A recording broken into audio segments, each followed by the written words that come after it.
Well, welcome everybody. Thank you for making time on a busy Monday morning on a holiday week to talk about navigating trade turbulence. So, just a quick overview.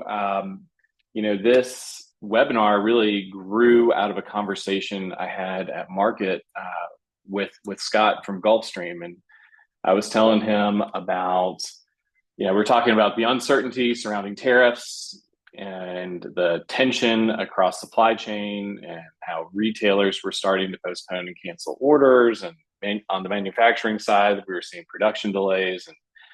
And what had concerned me at the time is that it sounded like a pretty familiar pattern, something that we experienced, that contraction that we experienced during the beginning of COVID when everyone pulled back, delayed orders, canceled orders.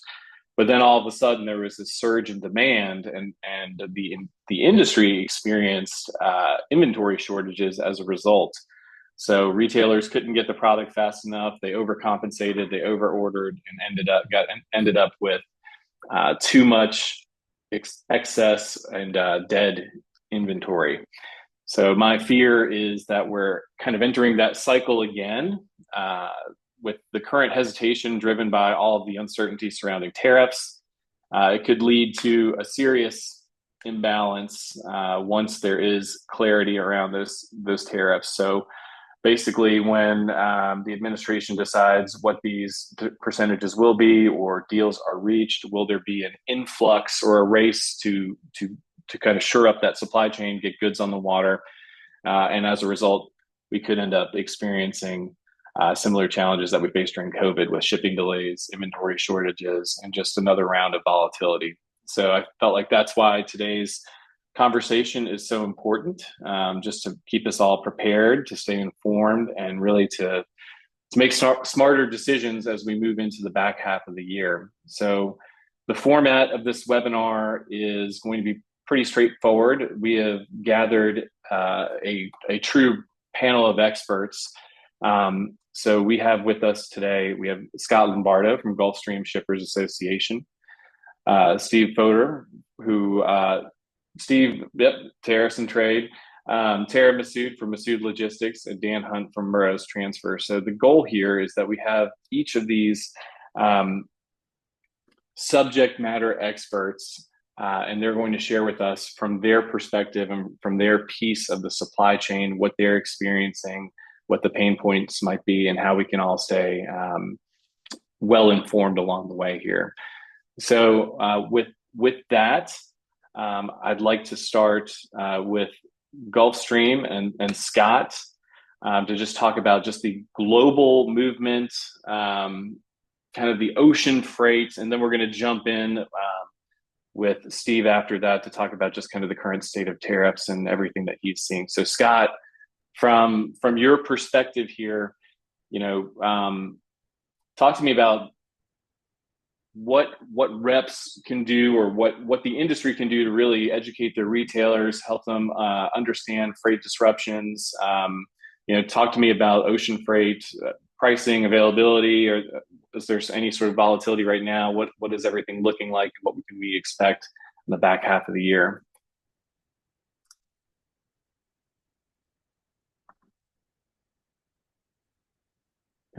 Scott, are you still there? Can you hear me? Because I cannot hear you, unfortunately. I'm going to mute myself and let you. Can you hear me now? Okay, wonderful. Sorry about that. So roller coaster. It's been a bit of a roller coaster. It's been on the roller coaster of tariffs that Steve will get into here shortly. What we've seen has been hurry up and wait kind of status. So we had tariffs come into play. Everyone stopped shipping. There was concern about making sure product would get in to avoid tariff structures. Now we then had a slowdown when we were unsure. Then there was the reprieve, so things kind of got slammed into place again, and everyone tried to get product out the door as fast as they could to fill fulfillment. And now we're at the back end of that again because tariffs are coming to that point structurally where we're unsure if things are signed. what's going to actually happen, and Steve will get into that. So what's that cost currently is a rate drop as of the moment. We do have a visual abundant of capacity capable, and you're seeing spot rates come down. We were hit originally from a contract perspective with PSS fees, and now because of that abundance of capacity, we're already able to go to the table and go, but we're negotiating that down again to try to get rid of that and reflect on what the current market feel is. Um, and again, right now, from an ocean shipping perspective, there is availability, there's capacity, there are some strong rates out there. Is that going to change? Very well could. I mean, we're kind of looking into a glass ball or a crystal ball that's cloudy, and we're just trying to run off of essentially the data as it comes. Um, if and when, and I probably more when at this particular point, we're seeing something go into place with regard to China and Eastern Asia as far as solidifying of agreements. I anticipate that we're going to see again a crunch in capacity because product is selling, people are buying, but once that capacity crunch happens, because there is product overseas that is waiting to move, people have paused it, but it's going to be a hurry up. Let's get this stuff moving again. And in that time frame and ramp up, we're going to see some delays and those rates start to climb again. And so that's currently what's happening ocean based. Today to a forecast, let's say a brief forecastable future, we're probably in a little bit of a slump and we're seeing some dead time. And honestly, once the market is stabilized and we see these tariffs signed and agreements in place and the product is going to start to need to flow and want to flow again, we're going to see a crunch because that availability that's there is going to dry up very quickly. Carriers will take advantage of that opportunity to raise those rates, and you're going to see rate increases along with the capacity crunches. With the amount of vessels that are available, some have been already blank sailed, and so in order to create what capacity they could crunch wise and keep the market stable. So to ramp that back up, we're probably looking at a little bit of a increase as that builds up here. Okay. Thank you for that. I mean, like, heaven forbid, do we feel like if there is a big surge again, could ocean freight go as high as it was during COVID? Is it that kind of concern, or? I don't know if we'll get as high as COVID. I know that it'll be borderline. Definitely from what we've been talking about and seeing from a market perspective as far as availability of vessel and things like that can have that rate capacity driven. Thank you, Scott.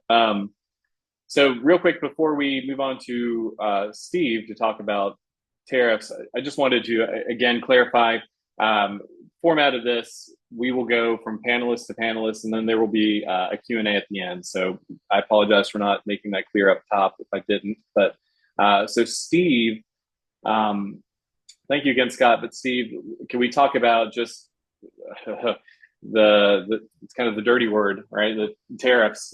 So I know it's a moving target. There's a lot going on with ongoing negotiations. We've all heard that, like, oh, we've reached a deal, but there's not any signed legislation. Can you talk to us about kind of the current state of tariffs? Are there any upcoming policy shifts?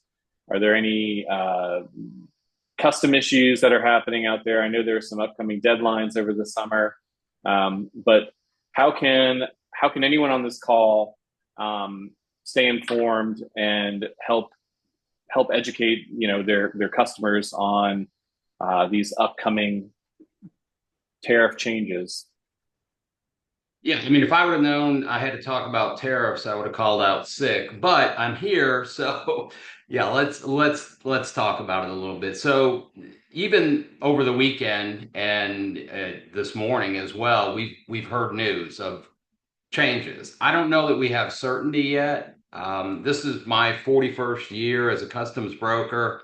I've never seen things move this fast and have this lack of certainty. Let me touch on a few things that I think will be beneficial to the audience, I hope. And of course, I'll be available for questions at the end and even after if needed. Let's talk about China first, because that's obviously the biggest trading partner other than Canada and Mexico. The China situation, we have an agreement, is what we're told by both parties. We understand that the agreement basically leaves the reciprocal tariffs where they are today at 10%. It leaves the 20% IEEPA fentanyl tariff still in place. And then obviously the other tariffs that came from the previous Trump administration, the Section 301 tariffs and the steel and aluminum tariffs stay in place. So let me pick through that a little bit. The good news, the reciprocal rate is to stay at 10%. As some of you may know, it spiked from 34 to 84 to 125, then was paused at 10. It appears, and we haven't seen the written agreement yet, it appears that it's going to remain at 10%, whatever the terms of this agreement are. One of the bits of information that is causing a lot of confusion is this a long-term agreement or a stopgap? My understanding is this agreement is more of a framework. So they're going to build from this into a longer term agreement. No timeline, no time frame for that. So is there a little more certainty? Yes, we would love to see that signed agreement so we all know what the agreement says versus what the media is reporting. But it appears the China tariffs will stay at 10% on the reciprocal side.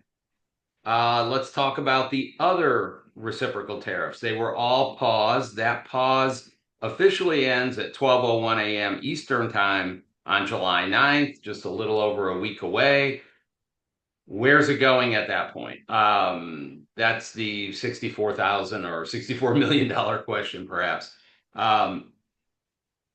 According to the news over the last 3 days, the president was open to extending that agreement. Then he wasn't open to extending it. Then there's no need to extend it. So what that all shakes out means, I don't know. We do know something should happen between now and July 9th. We should either get announcements of what these reciprocal tariffs will rise to, or get an announcement that there'll be a further pause. I'm hoping for the latter because I don't think the trade agreements are near ready to sign yet, but we'll have to wait and see. The news that I've seen over the weekend, the government of South Korea has reached out and requested a 90-day extension on the reciprocal pause for South Korea. Haven't heard if that's going to be granted. Thailand says they are close to signing an agreement with the U.S. No idea what that is going to entail. Vietnam, the prime minister from Vietnam was expected to travel to the U.S. this week. I haven't heard whether that's been confirmed or not to sign an agreement. So a lot of things are going on. Canada, as you may have heard over the weekend, on Friday, Canada was threatened with higher tariffs effective immediately due to this digital services tax that they had imposed. As of this morning, Canada retracted the DST. So our assumption is the threat of higher tariffs on Canada is also paused for the moment. So that's where we're at. I hate that we don't have more certainty. I hate that I can't give some hard, clear guidelines. But I think over this week and the next week and even on for the next month or two, we should start to see more firm details published, and then we can share those. So it's very much the hurry up and wait scenario. Yes, and it kind of has been that way this year. Yeah.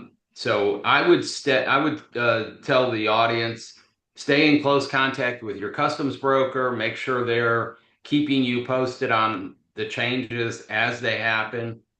Be prepared to possibly react on very short notice.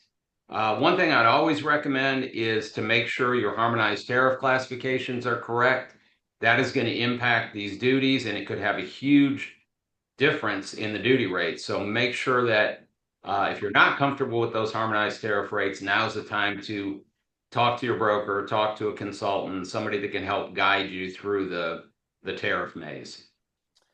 Okay, thank you, Steve. Quick question before we move on to Sure. the next panelist, and it's just something that I need to get personal clarification on. So I had heard from somebody a few weeks ago that said no, as long as goods are on the water before the tariff hits, you're free and clear. But then I've heard they have to be stateside, they have to be landed to not receive a tariff. What is the current state? Like if someone were to ship right now to try to, like, let's say July 10th, right? So after that July 9th tariff was set to expire, would the product have to be on the water or delivered at that time? Well, if you're asking me I don't have a firm answer either way, and we won't have until there's some sort of announcement. Okay. My gut says plan for that tariff taking effect based on the arrival date of your product. And that's a scary thing for importers because, containers are on the water that will arrive after midnight, July 9th in the morning. I would plan on paying, and we don't know what that tariff's going to be, right?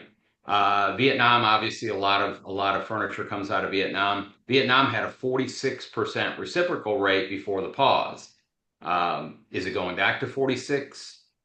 Staying at 10? Somewhere in between? We just don't know. But at this point, I would err on the side of caution and plan to pay that tariff unless your goods arrive in the port and are cleared before that July 9th cutoff. Not good news, but Well, if yeah. I'm going to shill for Steve here, Fodor here for a second.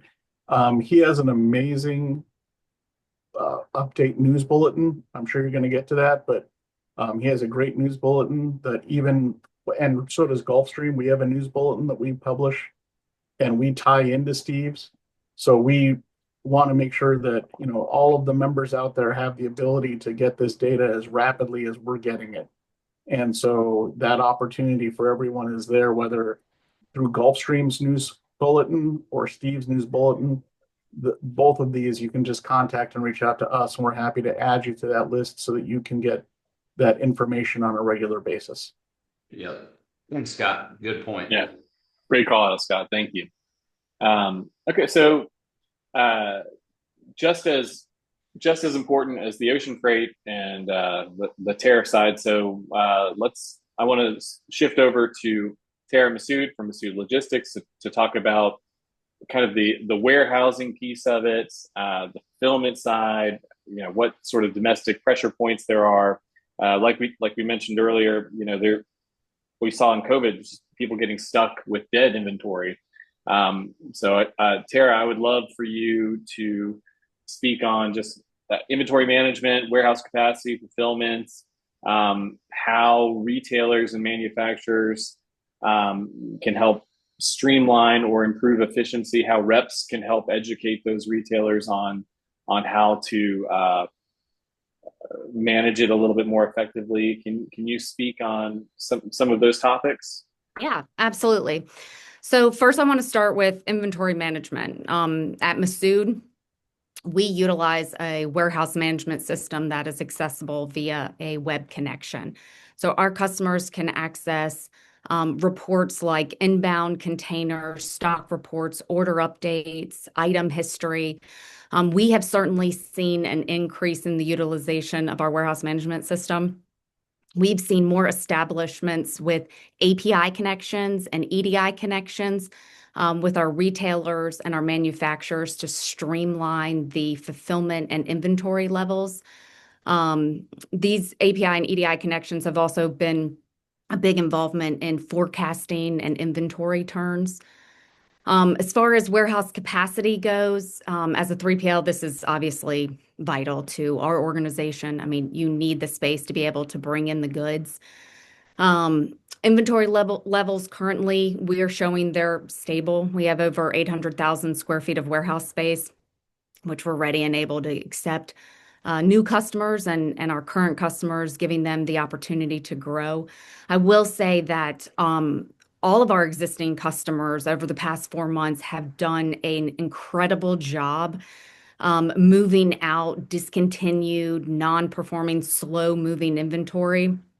We've really seen a big push to get that inventory out of our facilities. Fulfillment nowadays, I mean, again, everything is going direct to consumer. 90% of everything that leaves our warehouse is going right to the home.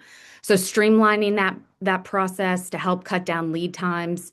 All of the orders coming into our warehouse management systems are fulfilled within 24 hours, and we're working with partners that can track and trace these orders as soon as it leaves our building.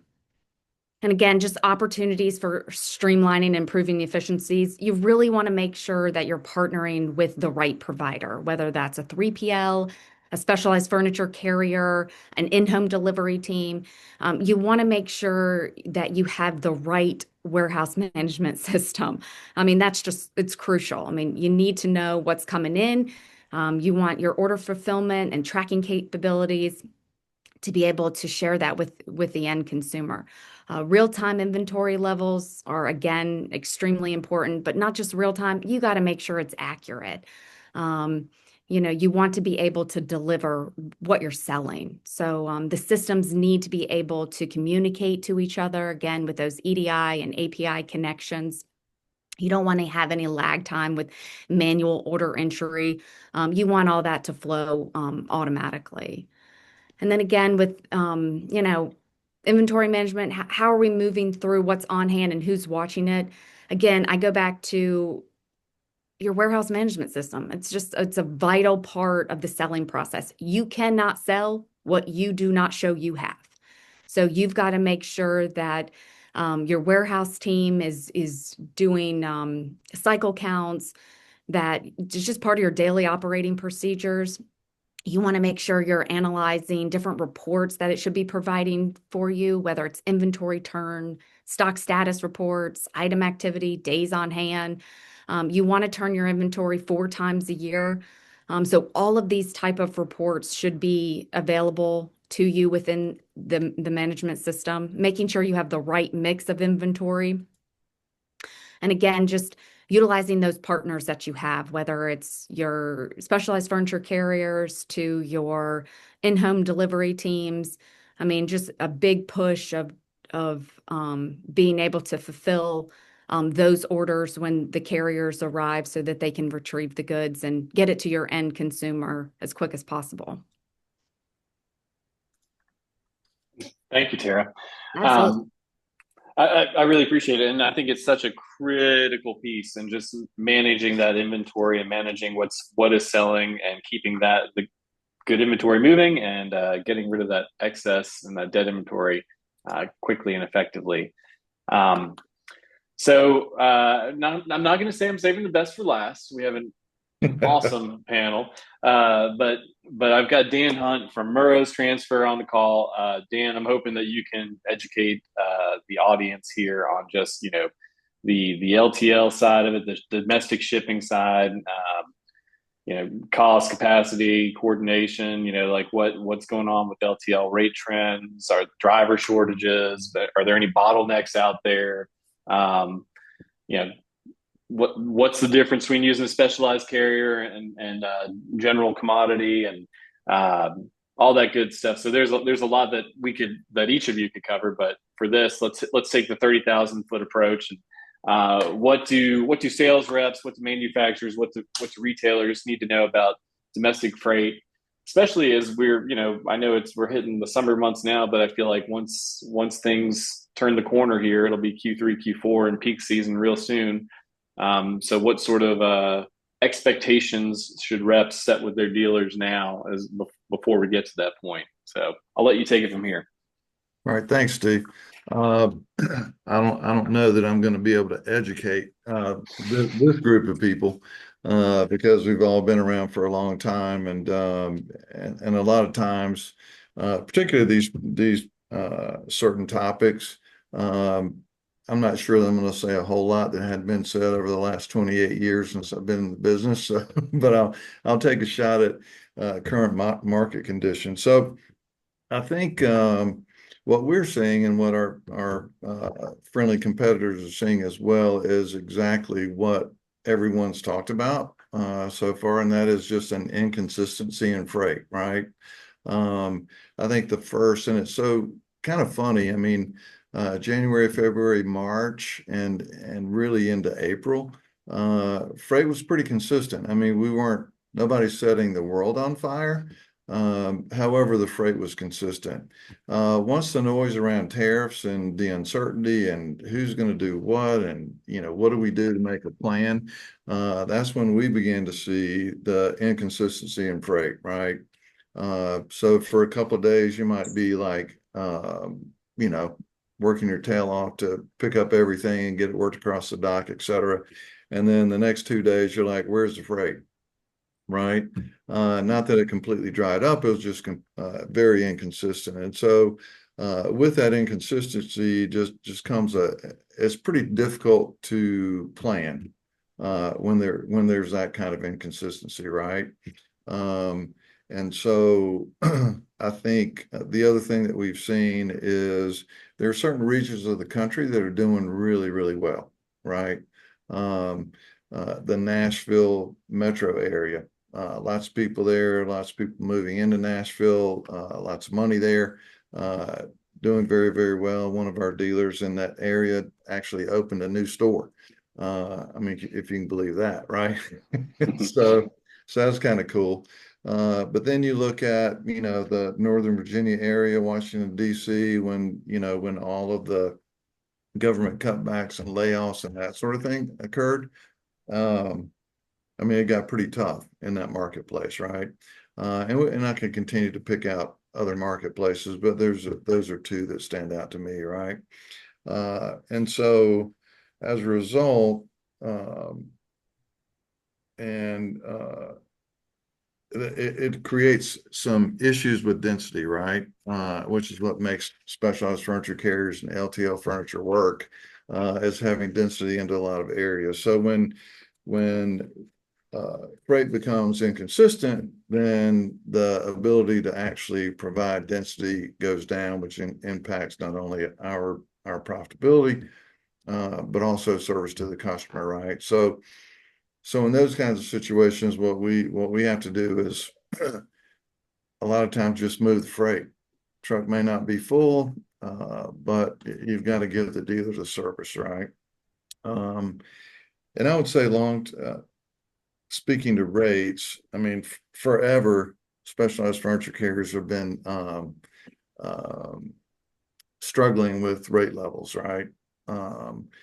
Because a lot of times, most of the times, the conversations with dealers in particular is, they're just looking at the percentage of freight against the cost of their goods, right? And over time, I think everyone would agree that furniture prices have not significantly increased over the last 10 to 15 years, right?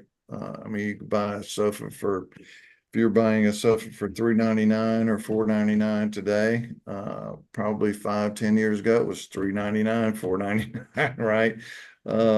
And so as the carrier's costs continue to increase, particularly in the area of auto liability insurance, pressures on driver wages, those kind of things that, particularly on the AL auto liability side, it's just not controllable.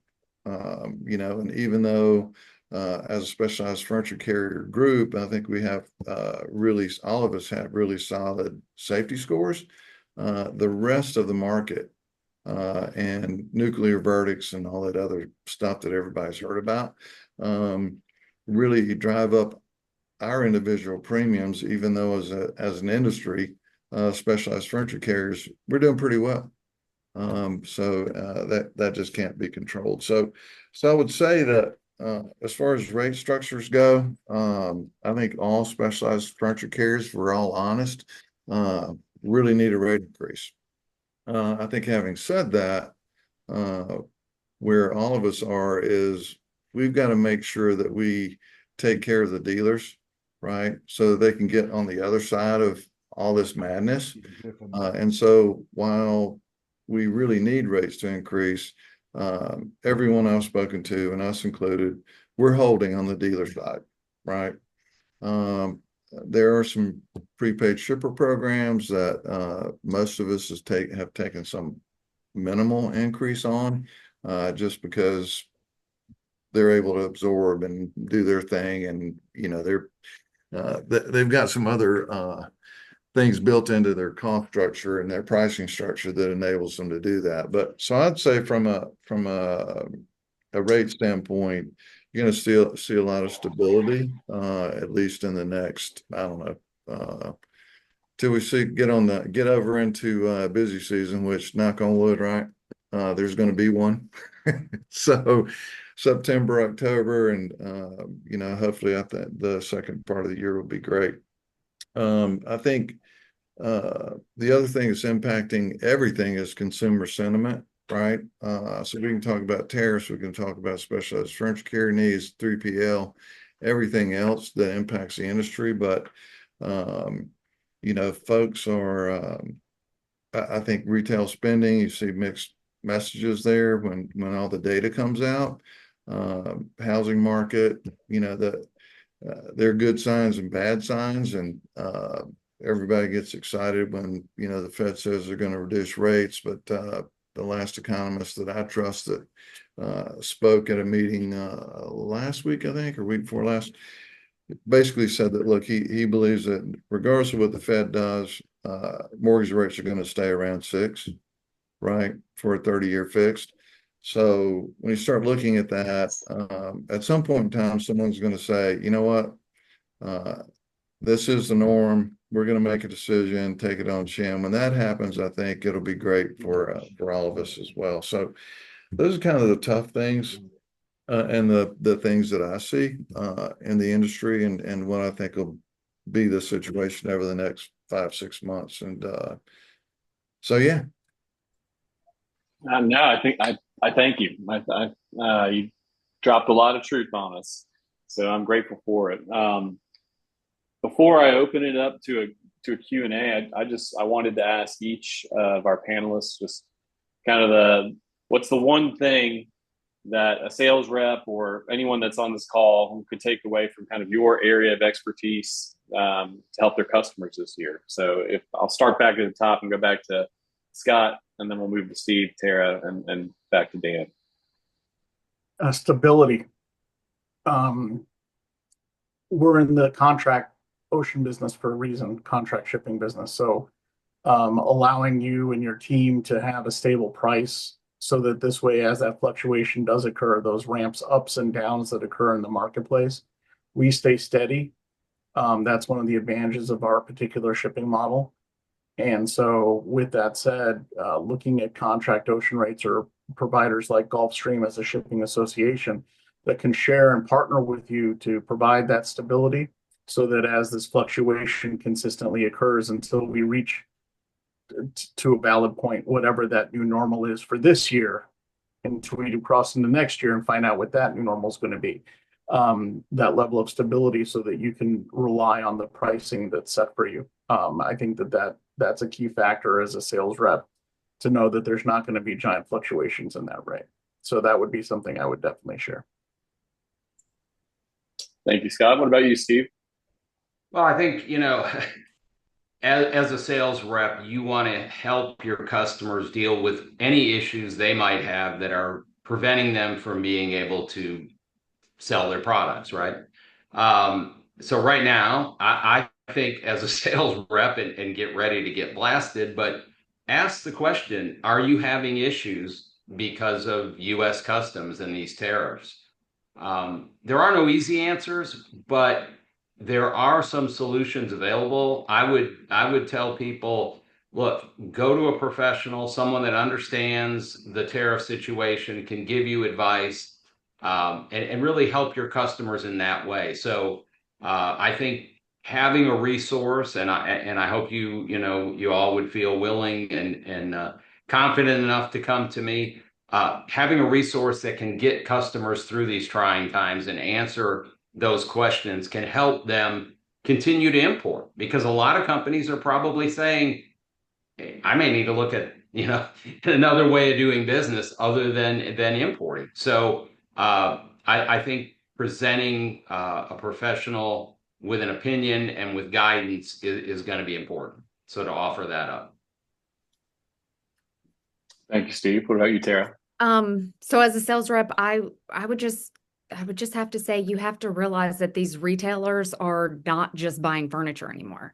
I mean, they're buying delivery timelines, reliability, margin protection. So you want to make sure that you are clearly communicating lead times, fulfillment risk, and inventory availability. And I think giving this information will help build better and trusted relationships with your retailers. Well said. Dan, how about you? Yeah, I think if as a sales rep, and I certainly call on dealers as well, right?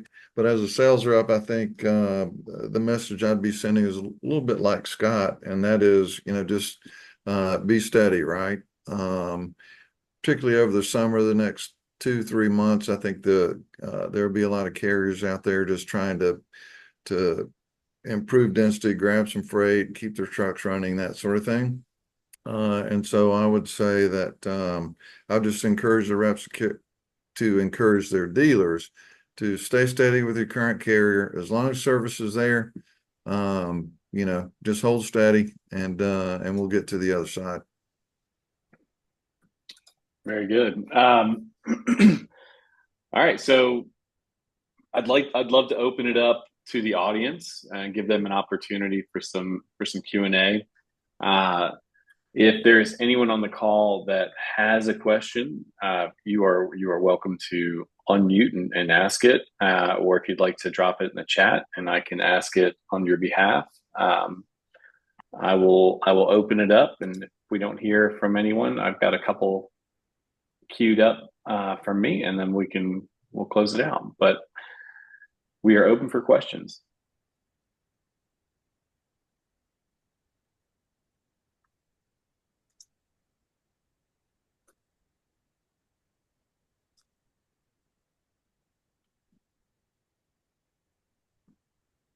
And I'm going to say, while people are chatting or thinking or typing it into the chat or thinking of other questions, I mean, just one thing that came to mind for me, are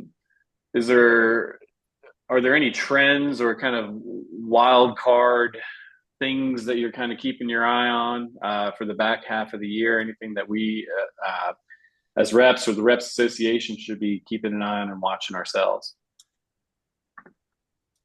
I would say one of the big factors is, at least from a rep perspective, is visibility. To Tara's point with regard to warehouse management systems, knowing what product that they have on hand and what's actually available from a sales perspective, because as it sits currently, depending upon what happens with the tariffs and as they go, that crunch time from product leaving manufacturing and entering into a sellable environment, or, and I say that from a warehousing perspective, and then transloaded and moved to the customer. Having that visibility is going to be clear, and a need for many reps. This is the same thing that happened roughly during that COVID time. Product wasn't there. When is it going to be there? Those kind of questions begin to erupt.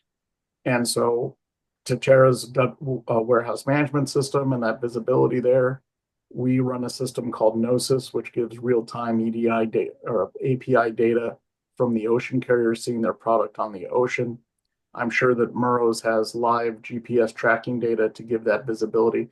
Everyone's so used to this new world that Amazon provided, which is visibility to their shipments from the point in which they think about buying it to the point in which it's actually in their hand. And I think that is still something that's very relevant, and that many companies are still working to embrace. And luckily, all of your panelists here have embraced that from a technology perspective and giving that front view side to your end customers. And that's going to be a key factor, especially with the roller coaster that we're currently on of product paused to arrive and or that final leg of delivery. Thank you, Scott. Yeah, I think I would throw something out there as well. Right now we do have a lot of uncertainty. Obviously, we don't know where the tariffs are going. But I think a prudent course of action for any company that's involved in importing and international sourcing is to start exploring other sources. Obviously, a lot of people moved away from China in the past. Now, China maybe is becoming a more stable trade partner, at least for the foreseeable future. But I would be exploring multiple options because we really don't know what direction this is going to go. We may find some countries that get zero reciprocal rates versus some that are 50%. So it's going to be huge, and it's a huge process to go and find new suppliers and new sources. So I would start that due diligence now just to be prepared. Once these trade agreements start to be announced, there's going to be a mad rush to the most favorable partners. If you got your foot in the door and you're ahead of the game, it should help you when that big crunch time comes.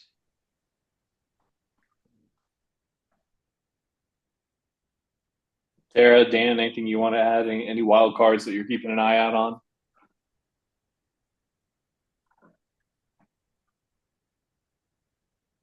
Not really. I mean, everybody's pretty much talked about those, and so I'm just looking forward to what happens at the end of the summer. And if there isn't a good solid trade deal, as Steve and Scott have talked about, I mean, I think, and luckily it looks like we're headed that way.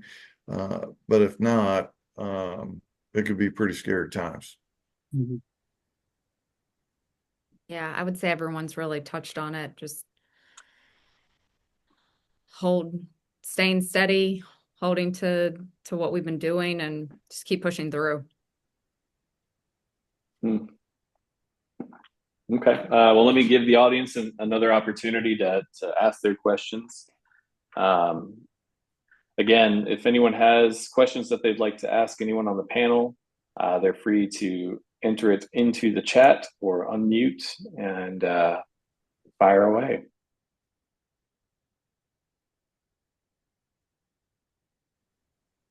We promise we don't bite much. That's right. Yeah. I was gonna say, usually, with the reps associations, they are fine to talk you up and ask questions, and that's who they are. They're incredible salespeople. There we go. Wendy Buzzard. Hey, Wendy. What, in your opinion, is the outlook for the October market? That's a simple question, but a big question. That one's hard to answer. I mean, what do you guys think? I think if we get stabilization on the tariff side, and Steve, what Steve handles and his world gets stabilized, freight moves freight, as my chairman of the board always says, Freddie Davis. So if we get product moving in, things will stabilize market wide, at some point, and we'll see a positivity. I think based upon what we're seeing, and if everything pans out, we're going to have product moving, and you're going to have a very nice market of potential. Economically, I think that'll be the same way. To your point, when you said an economist, you're looking at a 6% interest rate for mortgages no matter what. I think that actually sets the stability that we needed, and if the market and the Fed does drop 0.25% to appease, from a political standing, all that's going to do hopefully is ignite some consumer interest in purchasing products because their credit card bills will go a little bit lighter, knock on wood. And we'll see what happens with that from a credit perspective. So there's strong hope, in all of that. And I would rather lean on the hope and positivity of that at this point.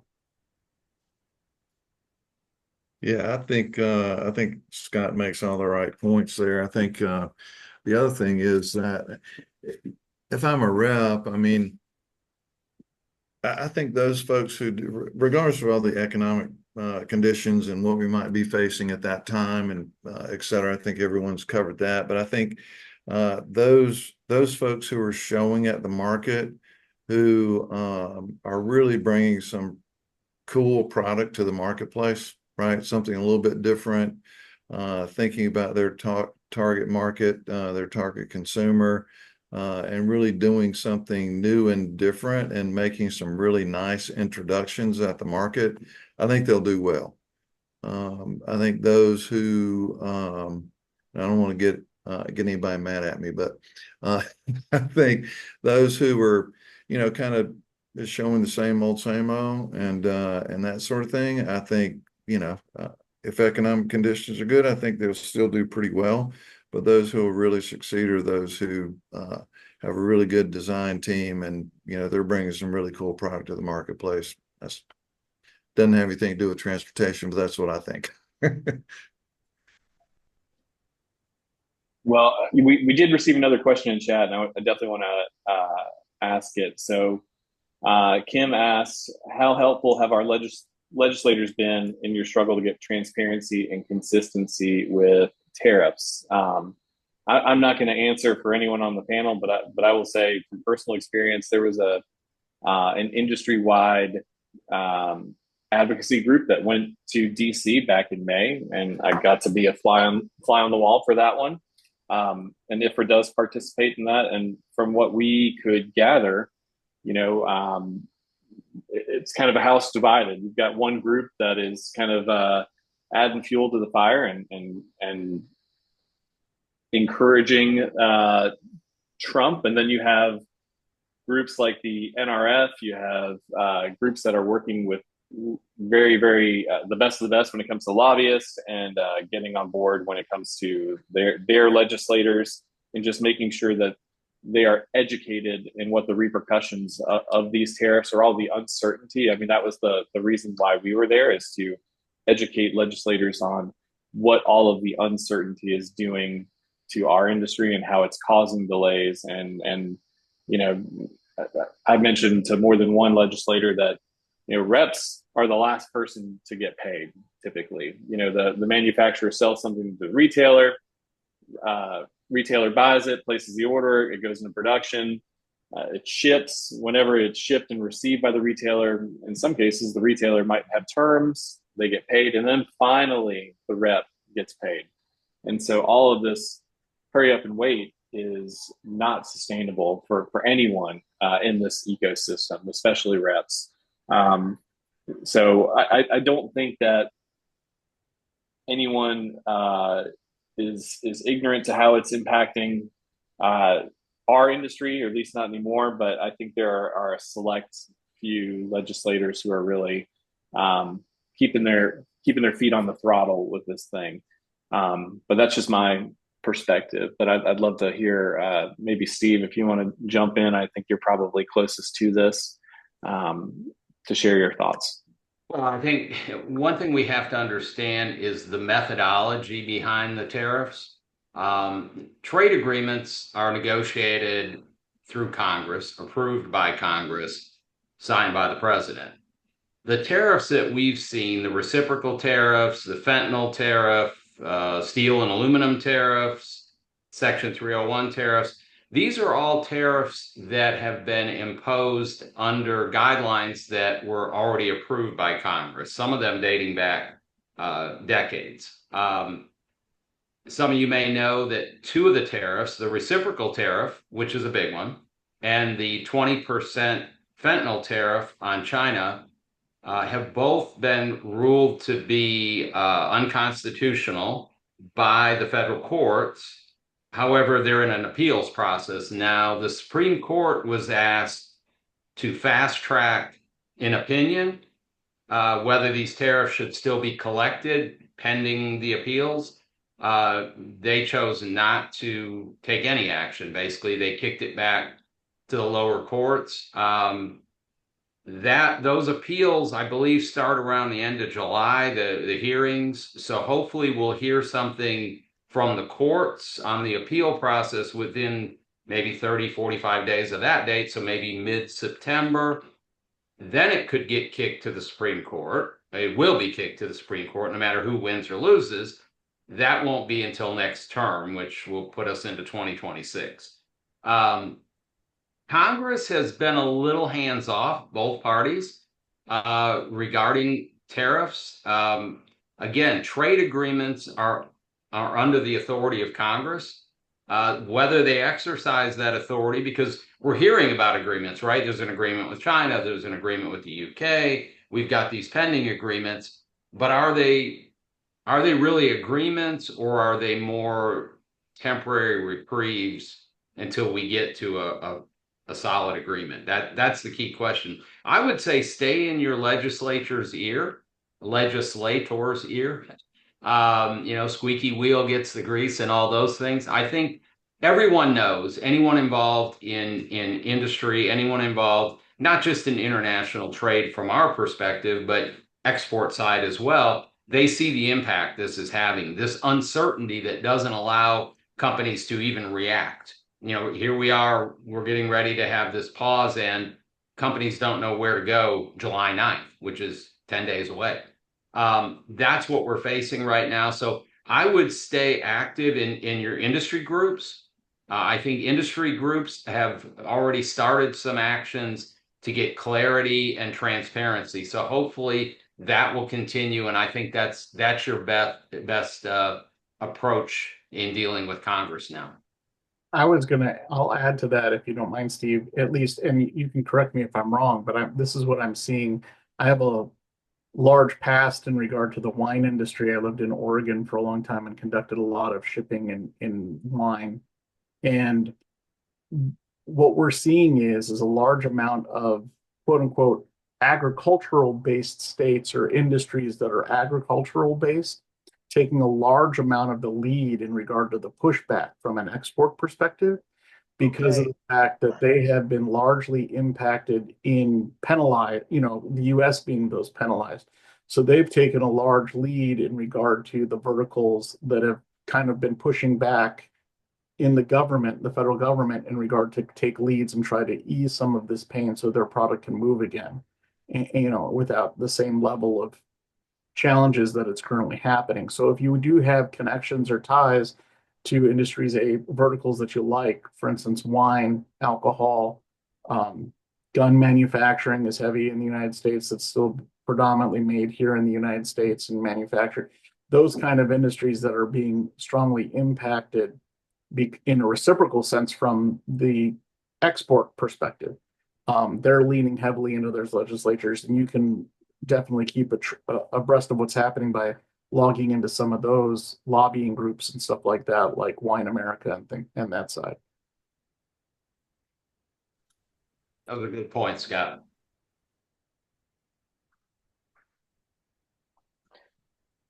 Okay, I'm going to give the audience one last chance. If there's anyone here that wants to ask some questions, or again, drop it into the chat, or feel free to unmute and just ask the group.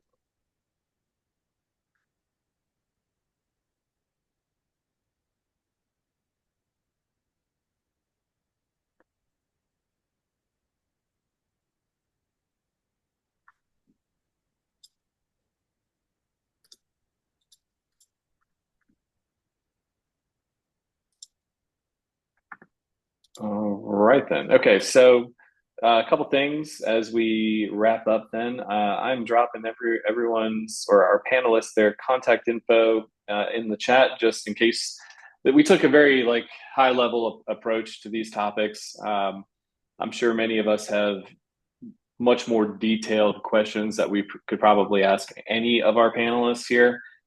So I'm dropping their contact info in the chat. As we wrap up today, again, I want to thank each of our panelists. I really appreciate your time and your input today. Thank you, everyone, for jumping in and making time today. What I will do next is I will be sharing the recording of this webinar along with information about IHFRA, about each of our panelists, the companies they work for and represent, and their contact information. So again, I would just love to encourage anyone that's on the call that has questions to follow up with their panelists or with the panelists post webinar for more detailed answers or to continue the conversation. But again, thank you so much for making time today. We appreciate the support of our panelists, their input, their thoughts that they shared with us, and we hope everyone has a great week. And as things continue to change and shift, just stay plugged in to IHFRA. We'll share everything as we learn it, but more often than not, we are leaning on the experts like Steve, Scott, Tara, and Dan to share what they know with us. So we'll be sure to pass it along as we learn it too. Thank you so much, and have a great rest of your day. All right. I'll Thank you, Steve.